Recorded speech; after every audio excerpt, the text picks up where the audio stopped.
Hello everybody, welcome back to Reviewers Assemble, our MCU review. Thank you for joining us this week for Iron Man 2. Last week we reviewed Hulk, The Incredible Hulk, which was something. And this week I think we have a more enjoyable movie for Iron Man 2. I'm joined here as always by Victor and by Garrett, a couple of buddies of mine. We are here to review the MCU review. Thank you for joining us if you joined us for Iron Man and Incredible Hulk.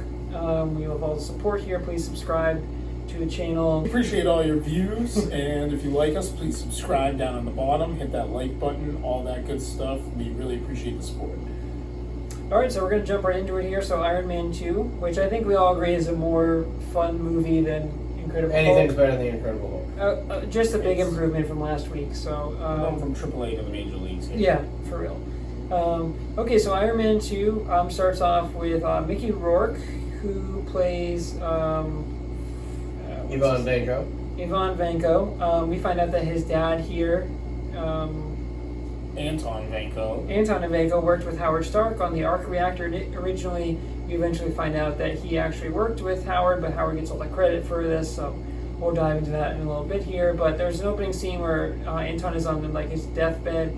They're watching a Tony Stark interview, and he's like, that should be you, blah, blah, blah. Basically, he's building, he's looking at the blueprints of the Stark Industries, the arc reactor. He learns to build that kind of technology as his own and builds the whips. I guess what was called the whips? Yeah, it's basically two whips that are, the reactor? I think using the arc reactor technology is what Mickey Rourke's character uses here as a weapon. Yeah, it's probably similar to the Palladium power, because that's where they were at the time before Tony, later in the movie. So, just before this, it seems like the Stark Expo is what sparks. What was right after that? Yeah, that's what sparks Vanko's kind of frustrations and ignites him to kind of go after and get his vengeance. He becomes a revenger against Tony, in spite of their father's issues. So, I'm pretty sure, does it start with Vanko in Russia? Yeah, so it starts in Vanko in Russia, because rewatching this, I thought that it started with the Stark Expo, because that amazing Iron Man opening sequence where he jumps out of the plane. But yeah, rewatching this, it starts with Vanko in Russia, and he says, I think it's like a recap kind of the first movie where he says, I am Iron Man, and blah, blah, blah, blah, blah. And then there's all these scenes where Iron Man is like a hero. So that's what Vanko's watching to get fired. Yeah, so he says that should have been you, and then his dad Anton dies, or he's on his deathbed, and then that's when Yvonne starts to kind of build this revenge tour, this kind of tour against Tony, and then we get Iron Man 2, or so he's building the material, and then we get Iron Man 2. And then that's where it actually cuts to, which I thought was the opening sequence of this movie, but AC/DC playing, and just jumps out of the back of the plane and takes off and flies down and just kind of crash lands right in the middle of the center stage of the opening night. Yeah, the crowd goes wild, arms up, they're all excited. Kicks off the Stark Expo. Right into the Stark Expo. There's an awesome scene where he stands there with his hands up, and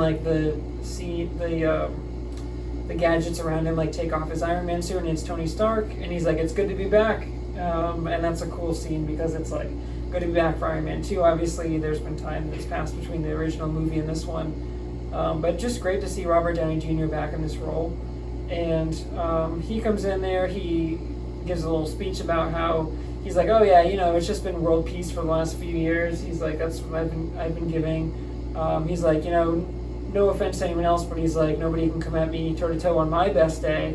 And he kind of is rallying the crowd there and saying no one can match Iron Man.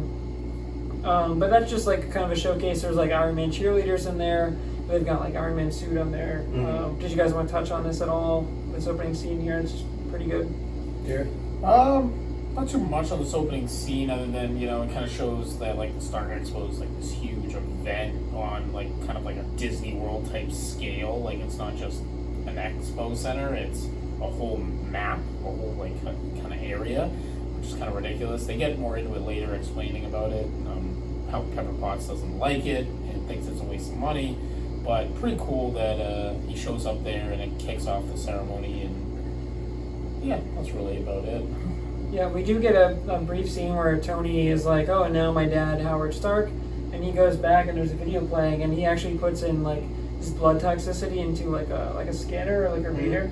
And this is kind of the theme of the movie where we find out that the Iron Man suit is actually killing him, and I think he's at like 23% or something like Just start off, at this point.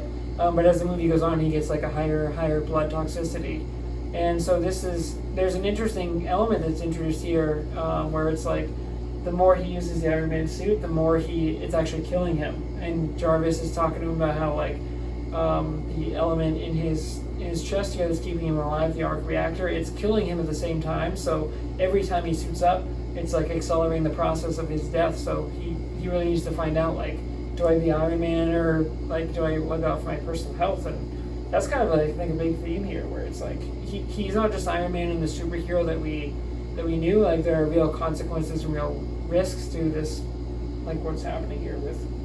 Yeah. I mean, he's moved on from the car battery from Iron Man 1, but the arc reactor is not as safe as we think it was. Needs to find a solution, something more sustainable. Yeah, Jarvis says he's running out of time and he's running out of, I don't know if he says patience, but he basically is like, you're running out of cores, because there's a scene where he's like ripping through the cores and the cores smoking, and he's like, he's got to keep putting in different arc reactors every time, and it's just killing him at a fast rate. So he's got to find out a solution other than just this arc reactor that he's putting in his chest every time. Yeah, and Tony in this movie specifically, I mean, probably through the first 3/4 of it, he's really torn as a person. As Tony Stark, he's very distraught. He knows that the Palladium is killing him, but as Iron Man, he feels as powerful as ever. He knows he's creating world peace. He's possibly the strongest Avenger, or the biggest superhero in the world in his mind at that time.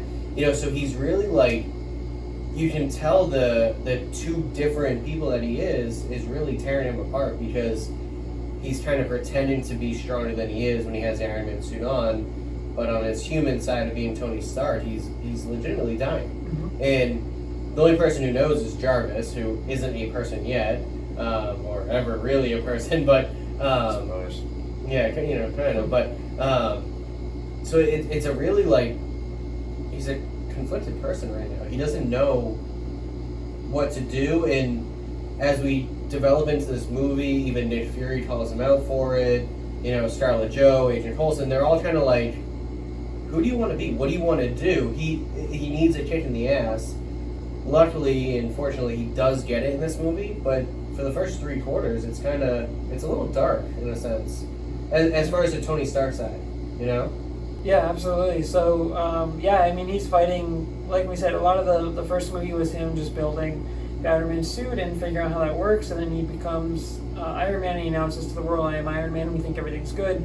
But in this scene, or in this movie, I should say, I think it's really good because it introduces, like, he's not just this invincible superhero. I mean, he is Tony Stark, but it's literally killing him to put the Iron Man suit on. Every time he uses the suit, like Jarvis says, it's accelerating the process of his blood toxicity, of gamma poisoning. So, like, that's a big factor where he can't just be Iron Man forever. He needs to find a solution to this problem, because if he just keeps being Iron Man, it's going to end up killing him, costing him his life. Just a quick correction, Palladium poisoning, not gamma. Palladium poisoning. Yeah, got you. Oh yeah, right, that's from the Hulk. Sorry, that was the one thing I latched onto from the Hulk movie last year. So Palladium poisoning, yep. So he's got to find a solution to that, and it's, like Jarvis says, he's quickly running out of time here, and he can't just keep switching the cores in there, because eventually he's going to run out of that resource there. So he has the Expo, which is a great thing. And then I think we cut to... So, Justin Hammer, they start showing his face. What's his name, the actor? I can't think of it off the top of my head. Sam Rockwell, stud actor, actually a stud role. I think we're all pretty high on him. They kind of show him there, and after this scene, they show Tony training with Happy. After the Expo, they're training with Happy, and Pepper walks into the gym, and it's got this gorgeous girl, Scarlett Johansson, comes, storming in. Yep, first time we see Scarlett Johansson. First time she's introduced to the movies. And like, oh, this is my new assistant. Okay, cool.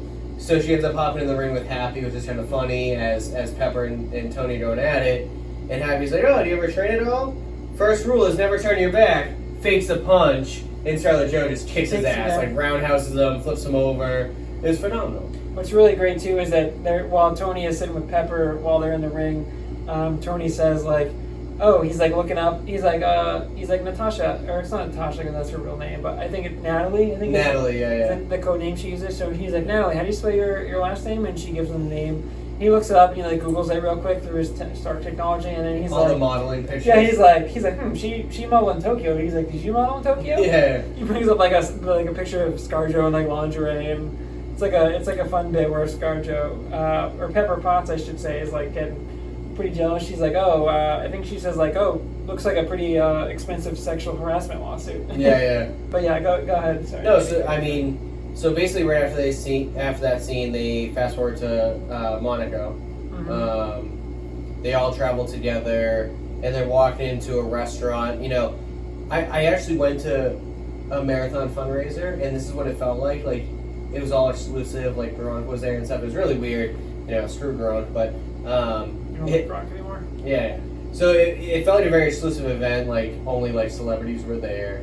You got the reporter there from the first movie, the blonde chick who was pretty attractive as well. Pretty attractive. And she's like very attractive. attached to Justin Hammer, like doing a little spread on him, getting an article and an interview for later on. And you see Hammer and Tony kind of exchange some words, and it's actually really comical. There's a scene at the bar where he's like, my least favorite person, Justin Hammer, and like he comes up, but yeah, and Justin's like trying to engage with Tony, and Tony's like clearly like. He's like, oh yeah, you know, like he's trying to like push him off. And he talks about like, you know, when I get a spot at the Expo, and Tony's like, if you get a spot at the Expo, no, I have a spot. He's like, Justin needs a spot. Justin needs a spot. Get him a spot. You know, it's kind of funny. He's just always shitting on him. Yeah, it's like the big brother, little brother syndrome. Like, Tony knows he's on another level than Justin Hammer at this point, and Justin Hammer is just trying to play catch up. And I feel like we skipped the court scene, and we did. Oh, we did. You know, and unfortunately, we talked about that in Iron Man 1. Is that court scene is the introduction for Don Cheadle as Brody. Because he walks in and he's like, "It's like, me, Brody's here," and he kind of is shocked. And he's like, "I'm here. Don't push it." Like, accidentally, he's kind of testifying against Tony. Yep. You know, so it's like, oh shit, because the guy who's running that hearing, which doesn't seem like it's not a crime hearing. It's more of like a. We want to take your suits. Yeah, we want to settle you down. You have too much Iron Man power. weapon, they call it. Yeah. But yeah. So they start talking about the weapons, and then they bring in Justin Hammer as a weapons expert, and Tony goes, "When's the expert coming in?" or something like that, as he's sitting down right there. That court scene is amazing. It's so good because. Sorry, we forgot. But then they start talking about like, oh, like they could have this technology, you know, sometime soon. 5 to 10 years, he says, and he says, "Hey, Rangers is 20 years." Yeah. So Tony takes over the system, and he's like, "Oh," and he says, points his phone up to it, and he's like, and he like screen. He basically like takes a picture of the screen when they're like showing the evidence, and he's like, "Boy, I'm good." And then he hacks. He takes over the screens, and he like throws them up there, and he's like, "Oh, here's Korea," and it's like this big like 12-foot robot that's like can't move and like just falls flat on its face. Yeah. And then there's another one in a different country that like flies and crashes. And then it shows Hammer. Don't want me to do the physical representation of what it was, but where he has like Hammer's like, and turn to your left, and there's a body inside the suit, and he turns to his left, and the body completely turns around. And you hear the guy screaming, and then Hammer. What did Hammer say? He's like, just for the record, that guy did survive that. Dude just spun in half, complete opposite ways. There's no way he survived. And then that's great because the scene ends with Hammer, or not the scene, but like Hammer like literally pulls the plug on the TV because they're trying to figure out how to turn the TV off. Yeah. Hammer like pulls the extension. And that's where Tony drops the line. He's like, "Yeah, so these countries 5 to 10 years away. Justin Hammer Industries 20 years. 20 years away." Yes. So then I forget Tony's big bane, but he's like, "You guys need me. I'll keep doing my job. You can't take my suit. I am Iron Man. I'm out." And he just walks out. Yeah. And you see Cheadle kind of smirk, and that's when you're like, okay, Cheadle's on his side. He's still in the military and he has to report to people. Senator's like, "F you, Tony Stark, F you," and he's like, "Peace out." Oh, the guy who's running the hearing, he's Senator, I forget his name. He says, "Fuck you, Tony." He drops 2 F-bombs. Yeah, he's like, "Fuck you, fuck you." Yeah, fuck you, Tony. Gets bleeped out. But yeah, and So he's like, good. and he starts shaking hands when he's leaving. Yeah, that was like awesome. Robert Downey Jr. just kills that role as Tony Stark because that's like him fully embracing the Iron Man. Like, look, I'm smarter than everyone else. I created this technology. No one's gonna have this technology. I'm better than everyone else. And he's like, everyone tried to replicate this, and these are the results here. Then we kind of flash forward to Monaco, where we find out that people do actually have the technology because Ivan Vanko. Ivan Vanko has been working on that in like his little Lair? piece there I didn't because recall his it. dad worked on the arc reactor, so obviously he has the Stark Industries blueprint, which he looks at. And watching this movie for the first time, I was like, how does he have the Stark Industries blueprint? But then finding out that he worked with Howard Stark, I'm like, oh, that makes sense. They both have the blueprint, or the blueprinters left over. So he's actually able to recreate the arc reactor. He creates the whips there.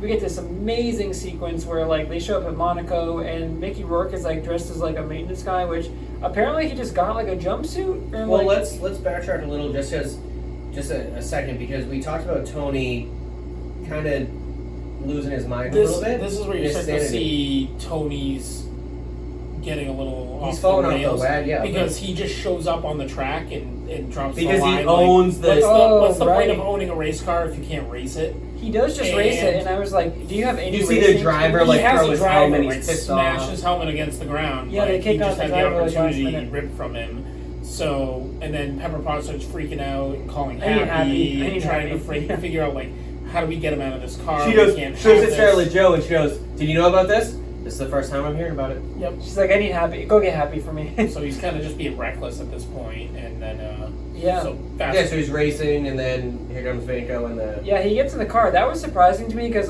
watching this, I was like, does he have any experience driving a car? Or is he just like no. swinging his big dick around, being like, yo, I'm Tony Stark, I'm going to drive this car? what? Yeah.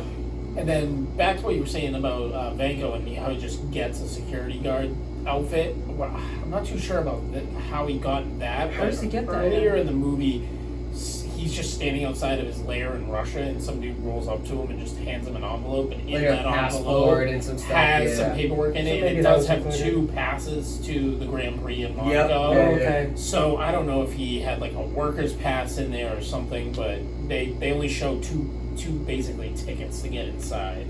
Yeah, so he probably, presumably then, he probably had that extra suit where you can pose as this guy. But anyway, Mickey Rourke poses as this like crew chief or like this maintenance worker for the car, and then he just like walks, he like opens the gate and just walks out in the middle of the race, and everyone's kind of freaking out.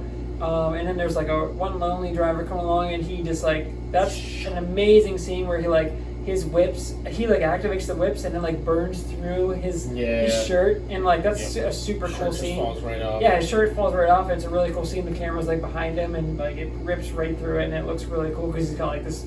Now you get mechanism. 60-year-old Mickey Rourke, Yeah. shirtless but still looking But he's got the jacked. arc With reactor, some and then he's got like exoskeleton. attached, and he's got these huge whips. And this like one race car, not IndyCar, but like this one F1 driver comes in, and he like, that's when he like whips the first whip Snaps there, the car in half. snaps the front of it, it goes flying, it goes like into the netting there, and then a bunch of cars are going by, and he's waiting for Tony to come, and eventually Tony comes, and that's where we get this awesome scene where he whips again, and Tony's car like flips over, and then Tony's like upside down. And he has I to will say when that happened, the way Tony's car landed, even though it's a movie, it looked like Tony landed right on his head. Like the car flips. And He it did. just He's got a goes helmet on, but it straight lands down. upside down. Yeah, I'm like if it landed just like that, Broken neck or I something. don't care who you are. You're not getting up from that. Yeah, probably. But And then this was one of the weaker survival scenes, because even when he fights Vanko without the Iron Man suit, it's like,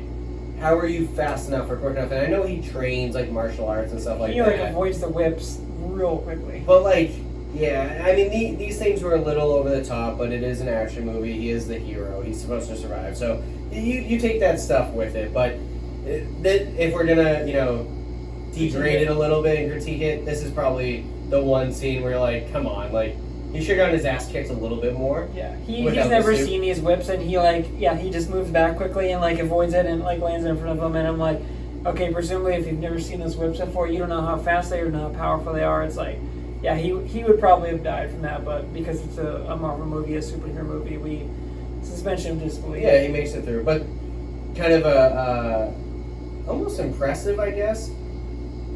Pepper tells Scarlett to go get Happy. We know that Scarlett Johansson or Natalia, Natasha, whatever, is actually a secret agent. For S.H.I.E.L.D. She doesn't engage in this. She doesn't do anything. She keeps her cover and doesn't engage in this. Pepper and Happy hop in the Rolls or the what was it? Rolls or Rolls Bentley? Royce, and they just start, and he just busts through the gate and starts driving the opposite direction Against traffic. Avoiding the F1 cars. Avoiding Yeah, avoids these all of these cars 180 going miles 180 per an hour. hour. Yeah, it's. This was I'm a little bit at like. some point you're gonna get clipped. This is one of the points in the movie where I was like, this is a cool scene, but I was like, you have to. Also, a very funny scene when he crashes into Vanko, and he's like, "Hit him again! Hit him again!" He puts it in reverse, and he's like, Tony's yelling at him. He's like, "Were you aiming for me? Were you trying to hit me?" Yeah. Like Tony's like standing outside the car, and he's like, Vanko's like kind of unconscious, but he's kind of like alive, and then his suit kicks into gear, and then he like starts slicing the car in half, and they're like, oh, and Tony's like trying Pepper's screaming in the back. They cut Pepper the car. is freaking out, holding on to this Iron Man suit. Give me the suit. Give me the case. Give me the case. Yeah. Asking her for the suit, and she like refuses to give him the suit until Vanko has kind of cut this car completely apart. He cuts like half the door, and there's a really funny scene where like he cuts the door in half, and then Tony's like opening like a half of a car door, and he just keeps like open. He's like, "Give me the suit," and like there's like the scene where he keeps cutting it, and then eventually she throws him the case. Yeah, like you said, I don't know why she didn't just throw him the case immediately. Me nuts. Like they were in that car to Just give him the case, and she could have just gave it to him. Instead, she's like clinging onto it for dear life and will not give him the case. Yeah, I do want to touch on it, just as we talked about it in the Iron Man 1 review, the development of the suit. So we know at the beginning of Iron Man 1, we had the makeshift in the cave suit, and then he makes, the secondary, which is the real Iron Man suit. This one's kind of cool. It's like a briefcase, really and he like presses a button, it opens up, he puts his feet in. He steps on it. Yeah, he puts his feet in, and then he like grabs the handles, and he like... And it builds around him. And he like builds around him, and he like elbows up, and this is really cool. Much improved from the robot that had to assemble it around him while standing. Yeah, and then we know later on that it has like the... I forget what the tech is called, where it like comes to him and builds around him without doing anything when he just calls for it, remember? We'll see later on. I forget too. Then the nanotech later on. So like, this is another advancement into his technology. Yeah. Like every movie it gets better and better. Yeah, it's crazy because like you said, in the first movie he has to stand perfectly still for it to perfectly build around him. This one they literally just carry in a suitcase. Like, this is the Iron Man suit, and they throw him the suit, and then so when he steps on it. That handle, it's just so, he like picks it It's up. so cool. So sick. What's really cool, what stuck out to me watching this movie again, knowing that he's dealing with the Palladium poisoning, is that he knows that like Jarvis says, every time you go in the Iron Man suit, it's killing you faster. Yeah. It's really cool because there's like a real life threat to Pepper and Happy and just everyone around him with Mickey Rourke's character here. Where he's like, even though I'm going to be killed at a faster rate, I need to put this Iron Man suit on because that's his only option at this point. Yeah, he's ever. So this is a really cool moment for like this had more weight to me where like it's not just Tony Stark suiting up as Iron Man, it's like he knows that he's going to be accelerating his blood toxicity. He's going to be accelerating his death by putting this Iron Man suit on, but he has no other option because right now he can't deal with Mickey Rourke's character, who's got the arc reactor, other than putting on the Iron Man suit. And this is a cool scene because he kind of gets like his ass kicked for a little bit of the scene where like he throws the whip around him and Tony's like, it's like draining his power and he's like getting like warning signs here. Yep. And then like this is kind of a weird scene because like he has the whip around him and then he eventually like kind of adjusts to it and then he just like kind of takes the whip and he wraps it around himself and pulls himself in. He's able to like defeat Mickey Rourke, which I thought was kind of weird because at the beginning he like you'd think he would have never seen this technology before and it's like draining his power, but eventually Tony, we don't want to spend too much time on this, but eventually Tony overcomes him. He takes the arc reactor out and Mickey Rourke is sent to like prison.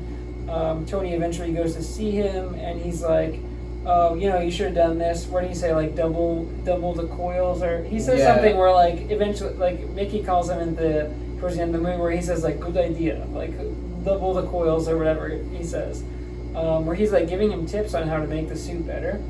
But this is the first time that we see anyone else with the arc reactor, and this is cool because after the Monaco scene where Tony's able to wrangle him and he goes to jail, there's like the news where it says like Tony Stark said this technology would not be available for 5 to 10 years or 20, and like look at like Don Cheadle eventually visits him, and he's like, someone had this technology yesterday, and he's like, someone has your technology now, and like we need to take this more seriously. Yeah, so I mean, after that, Tony kind of gets into a dark place because he's a little like distraught about what's going on, and when he comes home from Monaco, he does his blood toxicity, and it's up in the 40s. I'm pretty sure. I think it's like 50s actually. Potentially, yeah. So that's when he looks at Scarlett Jo and he says, "Hey, if it was your birthday and you knew like your life was coming to an end, what would you do?"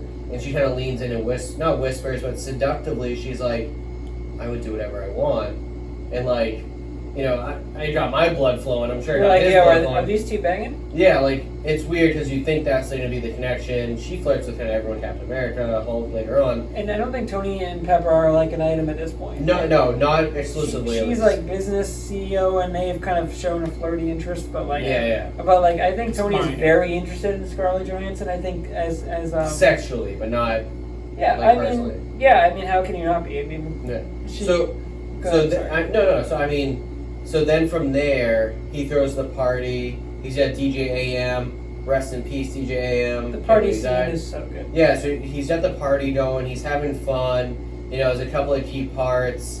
You know, he's blowing up the watermelon. Yeah, she's looking for the Galaga. Yeah, looking for the Galaga. He uses like the unibeam to fucking blow up and then you talked about the pee scene. If you want to quote that, that was actually pretty funny.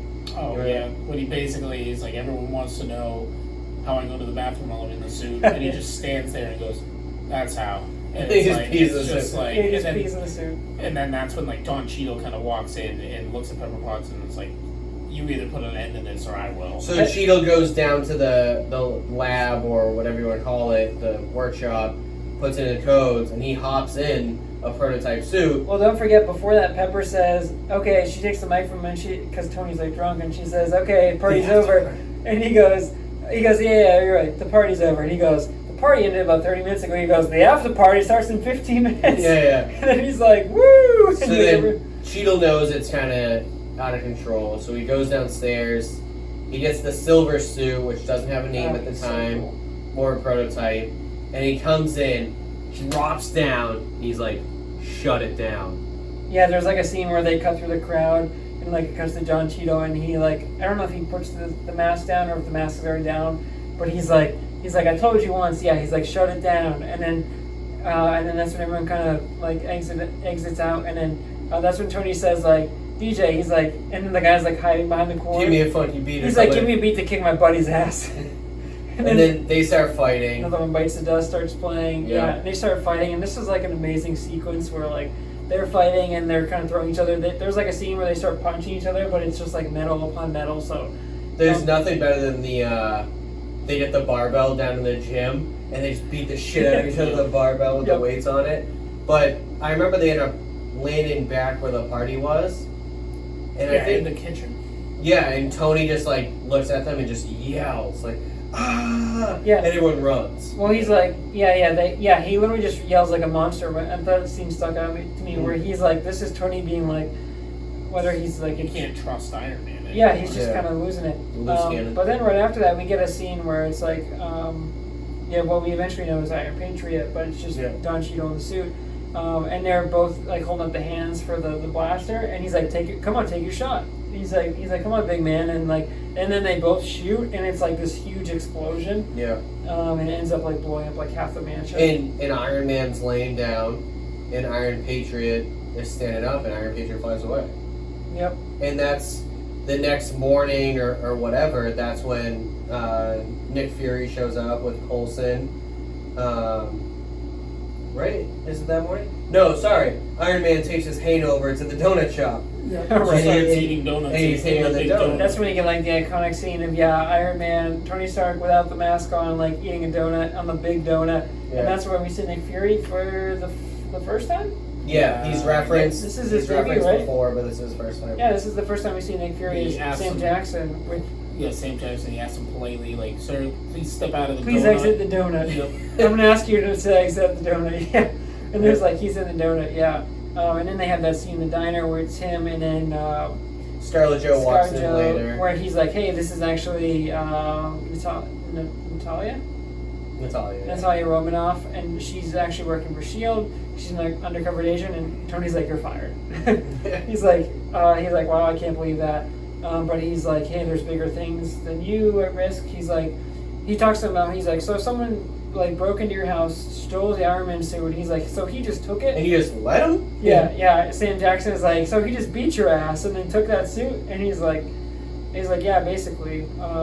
And Scarlett Jo outs him and says, like, "No, we know there's protocols against unwanted use of the suits." Yeah, he and says there's Tony basically just didn't do anything about it. I do love Scarlett Jo ends up injecting him with something to help with the palladium poisoning, and he's like, oh, and you see like all the veins come down from his neck. And he's like, "Can you not do something bad for just 2 minutes, please?" Yeah. Because she's like a triple agent in his mind at this point. Yep. So she's all messed up.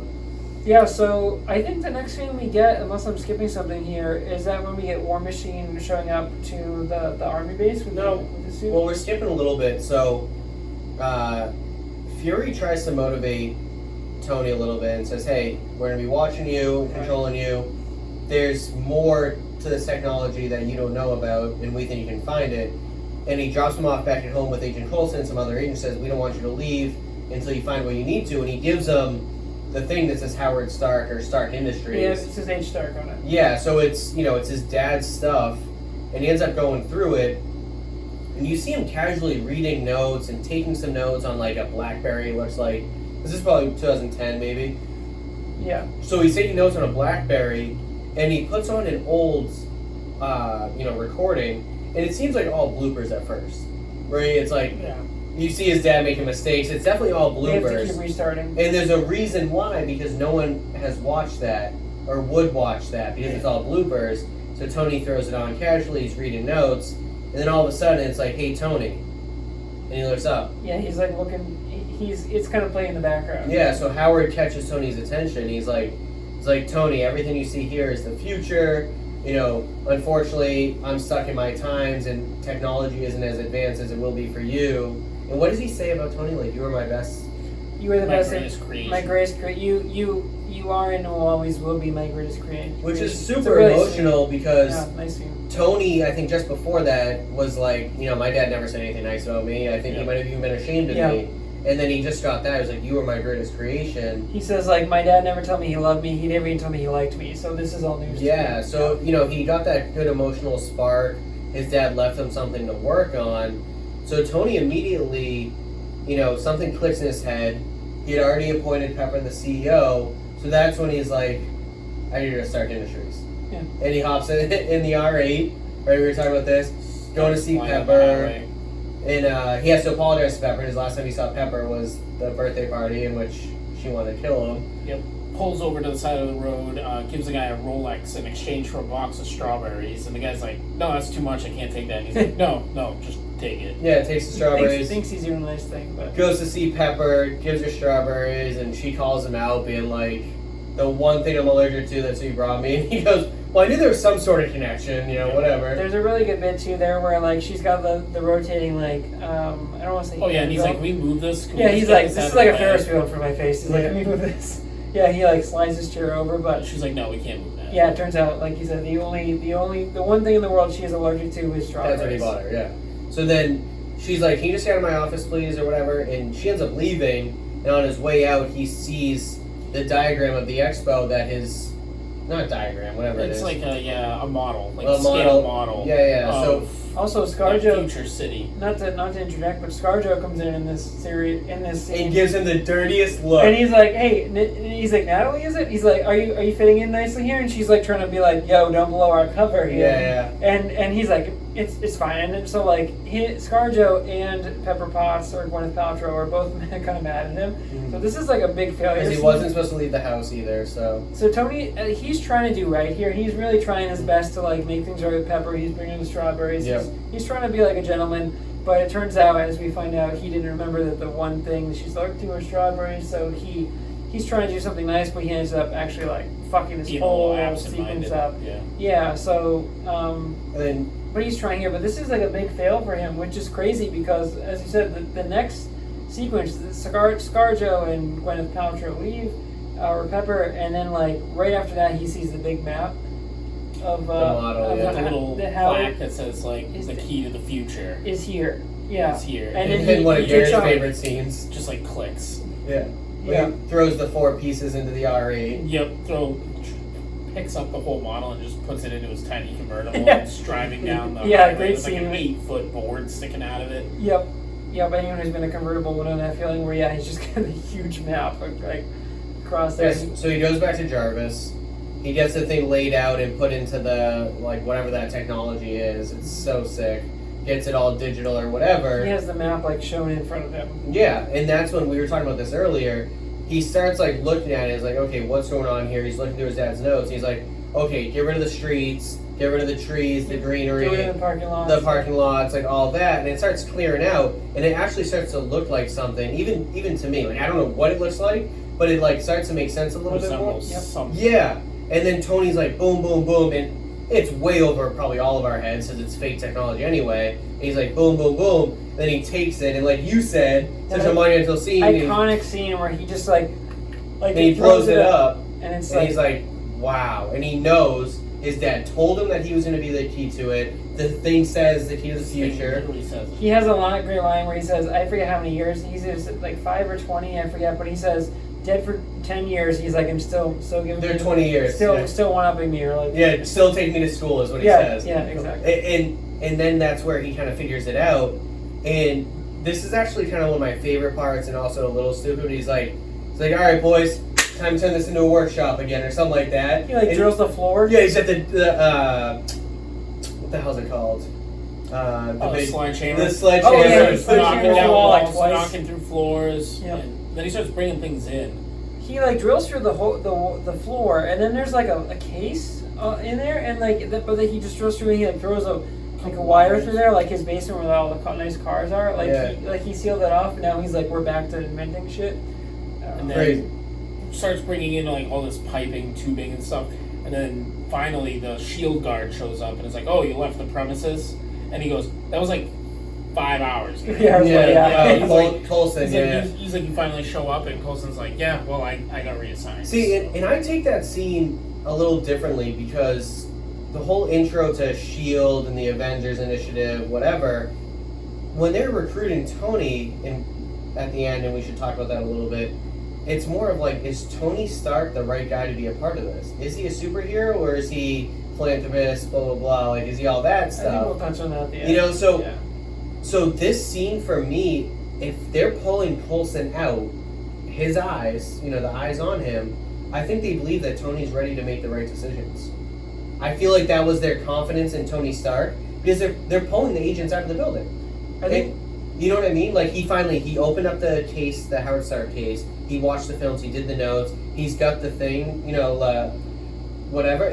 For me, it feels like pulling Coulson out is like, Tony's ready to do the right thing now. Let's back off. they want to test him. I think at the That's end. what I think. Yeah. Yeah, we'll see at the end too. Like, I think they trust Iron Man, but do they trust Tony Stark? And I think we'll see at the end there. Like they mentioned like Tony Stark and Iron Man, even though he says I am the suit, I am Iron Man. Slightly different. They're two different people. Where like they love the hero Iron Man. They don't love necessarily the person Tony Stark.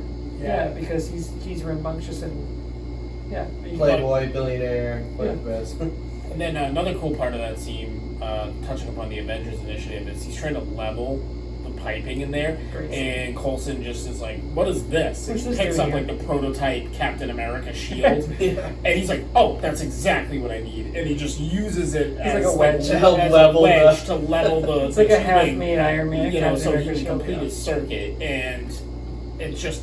A little foreshadowing, a little, love for Captain America there before the movies actually got to him. Really cool foreshadowing. Yeah, so Coulson takes off, and I actually like this scene because he's got the arc reactor in his chest glowing through, and he's only wearing like a tank top, like white beater, like Hanes, whatever. Of course. And he sparks up the new technology, and he's at the big it reminds me of like a water well. Huge wrench. Yeah, and he's like trying to turn it, so he grabs a huge wrench, and he's like enormous wrench. and he looks ripped, like he looks like he's in great shape. He's ripped, yeah. And he's like turning this thing, it's burning a hole. Burns like half of his apartment or his house, like literally like half the building where he needs to pinpoint it to that like triangle, but to form the new element. But like he's so far off where he turns the wrench, and then, like, there's a great scene where it, like, literally, like, cuts through, like, cabinets. Yeah, and, like, it everything. just shows you how powerful it is, where it burns through, like, literally half of his building.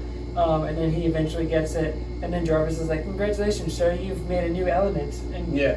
And we come to find out it's vibranium. Vibranium, yeah, which we found out. Which will be a big part of future movies. Huge part of like Black Panther and all Captain those America, movies. even. Yeah. Yeah, vibranium is like the strongest type of element that we found out. So that's cool because he actually inserts it into a new chess piece, which you wouldn't call it the arc reactor, but it accepts it. But he doesn't use it right away. No, he puts it in there, and they say it's a perfect substitute, and like they start doing testing, but I think he puts it in right away, or he might not put it right away, but he waits until he goes to fight again. And then he sees a message from Mickey Rourke, I think. Yeah. No, he sees some news about Hammer presenting some drones. Yeah, he saw Hammer starting to, unveil everything. And at the Stark Expo, something clicks in his brain. And we didn't touch on that, but I think we can skip over a lot of the Mickey Rourke working with Justin Hammer or whatever his name is. It is good though, where he's like, "This is $100 million suit," and he like just rips the helmet off. He's like, "Oh, okay, that hurts." Yeah, so I mean, quickly we should. So after Vanko got arrested, Hammer goes in, pays to get him broken out. They fake his death, recruits him. I want my bird. He talks about getting his bird. Yeah, I want my bird. This isn't my bird. So he brings Vanko. Vanko built this technology in an apartment building with no money.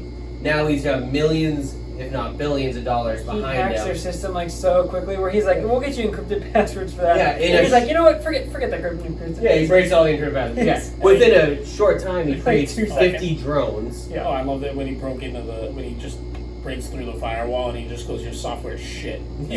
Software shit. Software shit. He's like, "Oh, you got through that pretty quickly, huh?" And he like puts the ladder up. Yeah. I'm not gonna lie. Hammer, Sam Rockwell, he crushed it. I love the part when he tells his assistant or whatever, the guy, he's like, "Does that look like a helmet to you? Put that on. Try to put that helmet on." It's like this big. Put it on your head. It's Keep so it around funny. his head because that's not a helmet. Yeah, it's so funny. And then they usually the line like, "No, drone is better." Yeah. And humans make mistakes, he says. Drones are better, trust me. And that leads us into Expo. Yeah, we go back to the Expo, which is 365 days, 1 year, whatever. And Justin Hammer actually gets his spot at the Expo somehow, some way, and he's presenting the drones. And I forget what he calls them. He's like the Hammer military drones or whatever. And he's got his little dance moves going on. Great scene. And then he's like, "We did the Navy, Army, Navy, Marines," and they all come up. They slightly different designs, all similar build and shape and technology, but slightly different designs, different weaponry. Mm-hmm. And Tony Stark shows up. He flies in. Iron Patriot's there, and Don Cheadle, who, even though they're kind of feuding, this movie's a great turning point for their relationship because they're friends, but they're friends with different viewpoints right now, and you can feel the tension between them. Even though, they clearly have love, maybe not love, but they're clearly friends. But they get along. Yeah. But they have just different viewpoints. Yeah, they're not agreeing right now. So Tony comes in, he's like, "We need to get everyone out of here. This isn't safe. I think Vanko's working with Hammer." And Cheadle doesn't trust them right now. No. So he's like, "Tony, what are you talking about? You need to get out of here. Just go away, whatever." And all of a sudden, right away, Vanko takes over, remotely, and he's like, he puts target lock on with the Iron Patriot, and Colonel Rhodey warns him. He's like, "Hey, I don't know what's going on. I'm locking onto you. You need to go. And that's when the final fight scene happens, which is pretty good. The final fight scenes are really good with the drones. Yeah, well, we have an Expo scene where the crowd kind of flees, where all of a sudden everyone salutes, but then there's ammunition or lock on for those characters there, and then Tony, we talked about this when we were watching it, where it's kind of weird because Iron Patriot goes after Tony, but Tony doesn't try to get away from the Expo or the people initially. He kind of flies around the building, which we thought was kind of weird. So weird. He said, "Let's get this away from the people," and then he flies around the building. 20 minutes after he's been flying around the building, but it's you think he would go to a desert location or like just somewhere away from like the city. Yeah, it And doesn't make any sense. if Tony really cares about like protecting civilians, you think he would go somewhere. But yeah, he like flies around the expo for a while. But yeah, we get this scene where he's attacking him. Eventually, they get back into Iron Patriot's suit. Is that Pepper that does that? No, Starlet Joe. So Starlet Joe and Happy. They go to Hammer Industries or whatever it's called and basically break in. And Vanko's already gone. He had killed the people. Yeah, Scarlet Joe kicks everybody's ass. It takes Happy 20 minutes to beat one guy. Remember, he looks up. He's so like, proud I got him! And he looks up, and there's like 8 guys laying on their hallway of ground. bodies. Yeah, he was so proud of that. Good for him. Good for And John then, Favreau. yeah, then they find out that Vanko's gone, and they hack into the system. They get Don Cheadle control over his suit again. And Now they get to work together. And now they're like, oh, you got your best friend back, and Tony Stark thanks them, and that's when Pepper Potts pops up on the other screen and finds out that he was dying, starts yelling at him at like the worst possible time. He's like, we'll talk about this later. Yeah, it's just awful timing on her part. Yeah, but there's a really cool like team up scene where like Don Cheadle's back and forth. We get Iron Patriot and Iron Man. Like they go like back to back, and there's a really cool scene where like a bunch of drones show up there. And they gotta take them all out, and it's like the minigun and Iron Man shooting people and like. How about Hammer's like big weapon that was supposed to like the ex-wife? Ex-wife. Yeah, let me hit him with the ex-wife. Hits Vanko and that's like falls the big weapon that Hammer sold to them when Don Cheadle. We skip over that, but Don Cheadle buys all the weapons from Hammer, and he throws the ex-wife at him, and it hits Mickey Rourke's character, and it so just like funny. dies. They shit on Hammer so much, like low key, and it's so funny. Yeah, Hammer I think is a great character, and Sam Rockwell just crushes the scene, or just crushes the character really. Yeah, he does a really great job. He's probably my favorite character of this movie.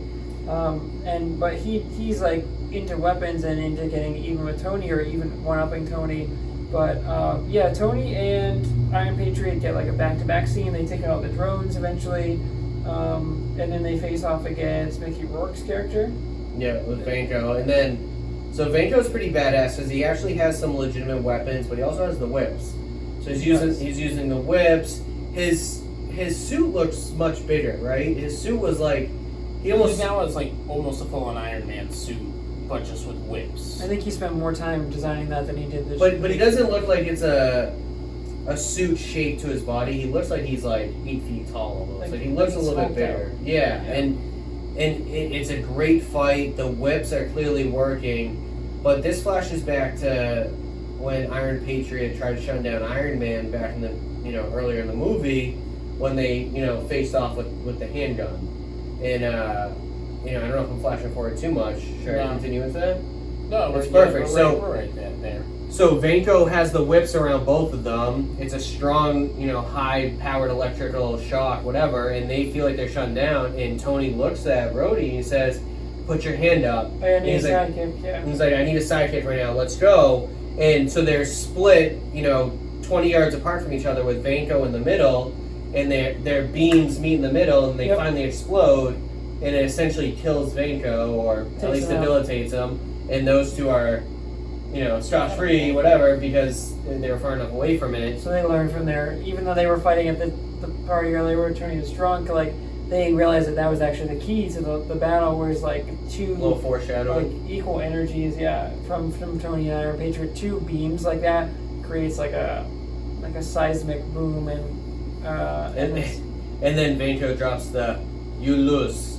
And all the drones start beeping because they're on self-destruct. Yep. And Tony freaks out. He's like, "Oh shit, Pepper!" Tony finds Pepper somehow. This was like a little dramatic. Flies back to the Expo scene. He knows exactly where Pepper is somehow, and he whips over to her and gets her at the last second and brings her up as it explodes. And saves her life. They argue a little bit. They kiss. Clearly, they solidify their relationship and their love for each other. Even though they've been kind of flirting around that for the last two movies. Yeah. Which is good. And then Rhodey's sitting right there. He's like, "Can you two get a roof or something?" Because they're sitting on top of a roof. Like some witty line. Yeah, it's kind of funny. But honestly, I mean, it was a great movie. And we talked about Terrence Howard in the past and Don Cheadle replacing him. I still think Cheadle's great. Yeah, it's still a lot of fun. Cheadle's really good. Different actor, but still good. Yeah, still really. It's a great role overall. Yeah, Yeah. For a little side role, it's great. Yeah, I think that's it. I don't think we missed anything at the end there. The movie kind of ends weirdly, where it just kind of ends, I feel like, where I was like, oh, the credits rolled, and I was like, No. that's it? Sorry. The argument with the guy who was running the court case, he asks Fury, he's Right. like, Right. I need... Someone sorry. to present him an award. Yeah, he does meet with Fury, Because, and he sees the Avenger Initiative, which she doesn't let him read. He talks about Natalia's review of Tony, and it says that she loves Iron Man, we but not definitely want Tony Iron Stark. Man. Tony Stark, yeah, we're not. And it says, like, does not recommend for Avenger Initiative for now.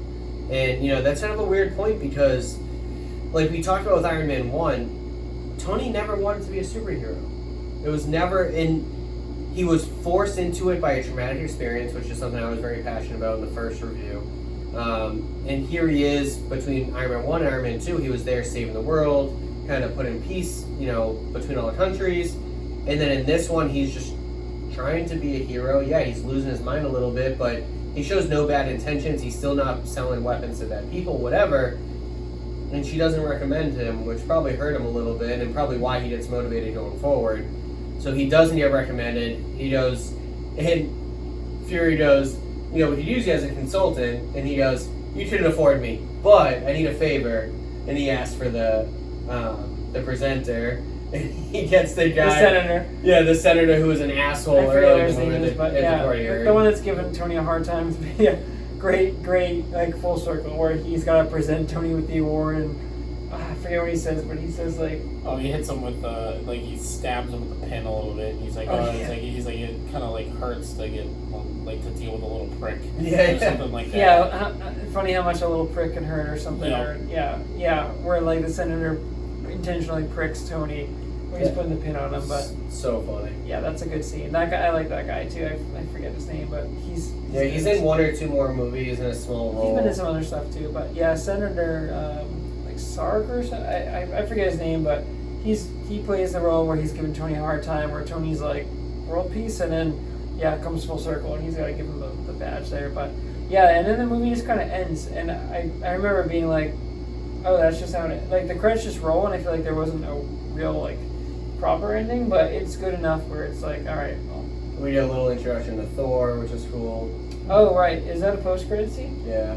Yeah, there's a post-credit scene where, because Coulson tells Tony, like, okay, I gotta go, and he's like, where are you going next? And he's like, oh, I gotta go to New Mexico. And he's like, okay, cool. And then, like, yeah, we get a post-credit scene where it's Mjolnir, which is Thor's hammer. They show that in the desert, but that's a sign for what's to come. But yeah, that's pretty much Iron Man 2.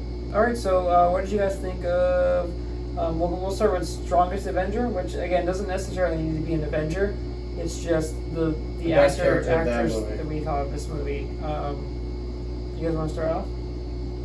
Yeah, I'll go Scarlett Johansson. I think for her first appearance, she has a good one. I think she establishes herself as kind of a mysterious character at first, and then a little bit of a badass towards the end. You realize, like, you don't really know what's going on with her. You don't really know what's going on with S.H.I.E.L.D. or this Avengers initiative. Why was she spying on Tony? And then you figure out that, you know, she's making an assessment of him. And I think her acting was good. And I enjoyed her in it, especially for, it's not her movie. And she just arrived, but she did a really good job with it. Yeah. For me, I gotta go Strongest Avenger. I gotta go Sam Rockwell as Justin Hammer. I love Justin Hammer in this movie. Like, Sam Rockwell, I think, just kills it. And he's, like, in some ways more likable than Iron Man, I think, in this movie, where, like, he's got the dance, he's got the scenes, he's so charismatic with every scene he's got. It kind of reminded me of, like, in a weird way, of, like, Tom Cruise in Tropic Thunder. In a less vile way, of course, but like just a crazy, like, over the top character where he's got some morals that are kind of in there, but I don't know, just Sam Rockwell, I think, just crushed it from like start to finish, and my favorite character of the whole movie. Yeah, no, I'm gonna go with Rockwell as well. Justin Hammer's phenomenal. I mean, he has so many of his own scenes, which is really cool, from the weapons presentations to the presentation at the Expo, the conversations. Like, I love when he is eating ice cream in the airplane hangar. He's like, I like to have my dessert first. I had this flown in from Italy. Like, he's kind of like a miniature Tony Stark. The acting is phenomenal. The character itself is great. I mean, great directing on that role itself.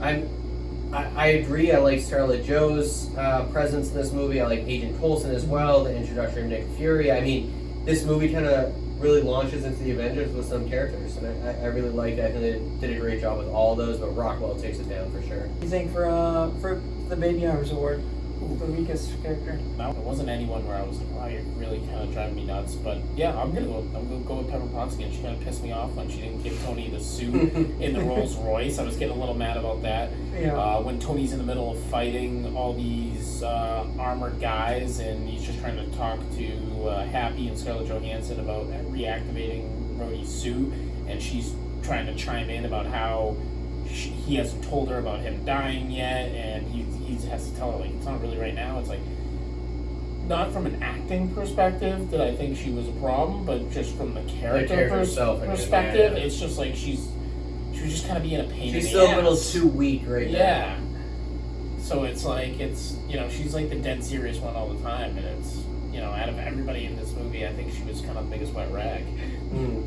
Yeah, I think by default I have to go with Pepper as well. I'm just like going through my head trying to think of a weak link. There's not really a weak link in this movie, which is kind of stands to the movie. I feel like it would be strange to pick anyone else in this movie. Like, I think Happy in his limited time was good. Tony was great. Sam Rockwell. So we don't give Mickey Rourke credit. Mickey Rourke, I think, was awesome. Always so versatile. And Mickey Rourke was a strong contention for strongest Avenger, Absolutely. but I think Sam just out-edged him a little bit. But I think I have to go Pepper by default. I don't really think that she did a bad job, kind of like Garrett said. It's just kind of, she's the process of elimination, really, where it's like, she, I think, is the weakest one, I guess, by default, but I don't think there's even really a bad link in this movie. There wasn't like a performance in this movie that I thought was bad. I guess Pepper is just the weakest of the other performances. Her character is still developing. Yeah, she just is kind of one-dimensional with her character so far. She's got more to learn. I think in Iron Man 3 we really explore that, so there's more Pepper in there. But for this movie at least, there weren't any bad performances. I think it was just Pepper is probably the weakest of what's available. Yeah. Mine's gonna actually throw you guys off a little bit. Scarlett Jo, a little, and it's not so much her acting. I hated the way she's filmed when she's an agent. When she's undercover as like the assistant, she is sexy, she is powerful, she is a strong woman. The way she filmed her, it was almost like it was her own movie. That action scene when she's kicking those guys' asses at Hammer Industries, every time she like kicked someone, it would be like, it was like this like weird freeze frame where like she would stop and pause in between every move, and it just pissed me off. I don't know why. Rewatching it, it's probably my 4th or 5th time seeing it. That specific scene just pissed me off. Her acting is great outside of the action scenes. As weird as that sounds, and I don't know why, that just pissed me off. Her acting is still great. Her role is phenomenal, but they tried inputting her a little too much. I'm sorry. They emphasize it too much? Way too much. I mean, Scarlett Jo. Just a picture of her is like gonna grab everyone's attention. You don't need to like freeze frame every time she kicks someone's ass, and it just felt over the top. You'll see later on, there's no freezing around her. They don't emphasize her sexiness as much.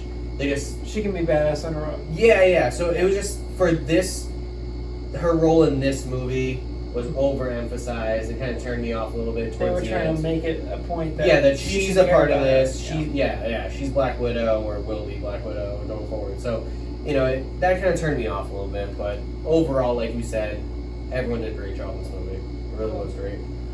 Yeah.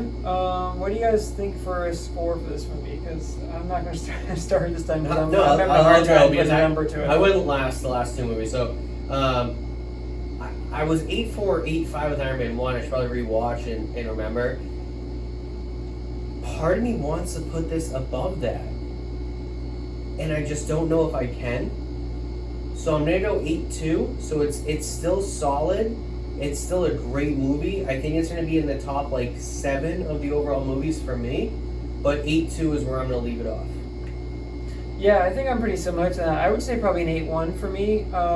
Again, I thought this was really good in a lot of ways, but it's true that the first Iron Man is just so good that it's hard to the development is so hard to ignore. It's yeah, so good and there's a lot of elements I really like in here, and I think I might have had more fun watching this movie, but putting a score to it, it's hard because I guess it's like thinking of all the movies too that we're going to be reviewing, and like I don't want to put it too high because I know there's so many good movies coming ahead, and this is so early in the franchise that it's like 8-1 I think is appropriate because it does justice to the movie on its own. I think it stands on its own pretty well, and also like it builds kind of on the first Iron Man as well while introducing new characters like ScarJo. And kind of just saying this review out loud, 8-1 almost seems low, but 8-1 I guess is the score I'm going to stick with because I think that's a fair rating for it.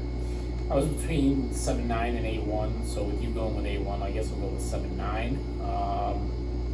Only reason being I put it that low is just how, even though Mickey Rourke is a great character in it, he's not in a lot of the movie. He's in 4 scenes. Like he's in, building the machines, creating his original whip, and I really liked him in it. I just feel like there could have been more there. But the reason why I wanted to go a little higher is it does do a really good job of explaining a little bit of Tony Stark's backstory. They included more Howard Stark, more of how Stark Industries runs. I went 8.4 on Iron Man 1. I didn't want to put this above it just because that's such a great movie. I wanted it to be really close, but I also don't want to be doubling down on scores. So I'll go 7.9. Like, it's very good. It's an awesome movie. I can rewatch it anytime. It's just Sam Rockwell was a great kind of sub villain. It's just put it up really high. I don't want to go too high with it though, and have it start outpacing some of these other Avenger movies. But I think that'll be a good place for it. Yeah, I mean, special shout out Sam Rockwell, Mickey Rourke, Jon Favreau directing again, and playing a role as Happy, who deserves some credit in these movies as an actor too. So, great job recruiting for this movie. Great overall acting and directing. I'm impressed. I'm happy with it. Great sequel. Good stuff. I think it's a really enjoyable movie all around. I think regardless of our score, I think we all agree that like we could probably all throw this movie on at any point and enjoy it. So and I think we enjoyed rewatching it. So even if our scores aren't as high, I think this movie holds up, and we could, at least personally, I could watch this movie at any time and still enjoy it. So. A few Sam Adams, a few Iron Mans. Yeah, Those are a good time to yeah, but Iron Man movies are pretty good. So 1 and 2, pretty good so far. Hulk, maybe not so much, but you'll see that go along. But yeah, that's pretty much it for Iron Man 2. What do we do next? Next up, we got Thor, the first Thor. So the first Thor I think is kind of underrated and maybe goes unnoticed, but we're gonna do Thor, and then we got Captain America: The First Avenger after that. So should be an exciting couple weeks. But join us next week for Thor. We'll review that. We'll see Chris Hemsworth and him getting yoked for that film. Amen. And getting yoked for all of his films. So I think Chris Hemsworth is pretty high on our list. Like I think we all agree. Like he crushes the role. He's a good addition to the MCU. I think Thor 1 is probably a little more serious than they'd like Thor, where they didn't really know what Thor wanted to be. So I think Thor 1 is probably going to be a little more serious, maybe lower on our ranks, but we'll see. The MCU is kind of figuring out this character, so. But yeah, the intro movies are somewhere along. They're fun to rewatch, and then we're building up to Avengers, and then beyond that. So. But yeah, thank you guys for joining us. Please go check out Iron Man 1 if you haven't seen that already. Please go check out Hulk, and then obviously this movie for Iron Man 2, and then we'll see you next week for for Thor 1. So until next time.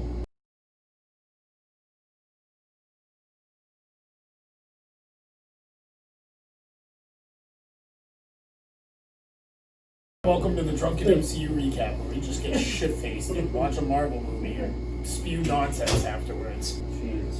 Jesus Christ, am I drunk? Sloppy Potter already. She's like 3 beers Welcome to fucking Sloppy. throwing up all over the place. Hey, I'm Sloppy Potter. Ooh, welcome to fucking Iron Man. Sloppy Potter, sloppy as shit. MCU. Sloppy Joes. All right, I think we can recap it. I just want to make sure that before we recap the plot, like we're not saying anything. So then he shows up. Shit, what happens after that? I feel like I'm forgetting. Like, Yep, I just watched it this afternoon and I already forget. Speaking of which, is this on right now? Are we yeah, doing it's all recording. This is but great. again, this is just going to be. This is gonna be all filler for Well, us. again, for us if there's Don't any delete it. really like gold in this recording, like I'll keep it. Like when you said like two Hold on. days before we suck, that's why I was like, I'm gonna put that shit in the beginning Hold because on. Am I in the video right now?